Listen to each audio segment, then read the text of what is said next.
А вдруг копейка придет?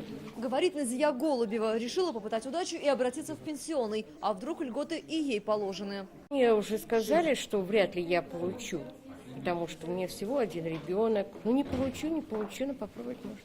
Попробовать решила и Галина Фатхиева. У нее 2 детей. В вопросе новой прибавки этот момент принципиальный. Выгоден перерасчет в основном многодетным семьям с 3 и более детьми. Причем учитывается период ухода за ребенком только одному родителю. Кому-то, вот я знаю, что прибавили 500 рублей, кому-то 1000 прибавили. Это же, извините меня, неплохо. Конечно, рубль смешно, но 500 рублей все-таки, извините меня, для пенсионеров деньги.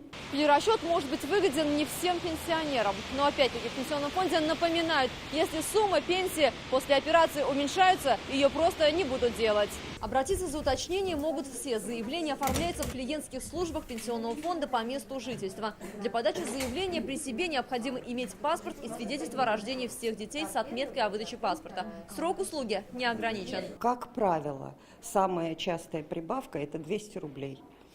Все зависит от индивидуальных показателей, от уровня заработка, от продолжительности стажа, от суммы страховых взносов, которые учтены для определения размера пенсии. То есть каждый перерасчет в отношении каждого человека, он очень индивидуален. А вот самая большая надбавка пока 1500. При этом перерасчет не делают тем, кто вышел на пенсию после 1 января 2015 года. Они сразу выбирали наиболее выгодный для себя вариант.